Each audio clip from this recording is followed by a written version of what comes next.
Assalomu alaykum. Yana bitta ishimiz tayyor.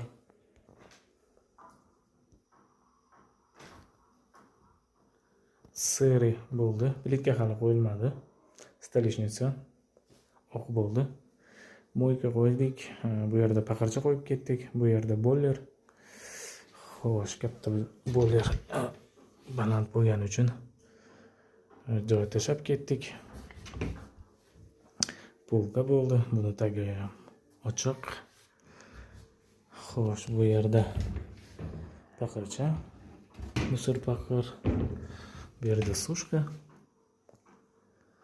moyka, suv ishlayapti, stolishnica. Так, вытяжкamiz, duxovka, холодильник yonida bo'ldi. Yon ko'rinishlari. Zakazlar olamiz, nomerlar tashab ketamiz.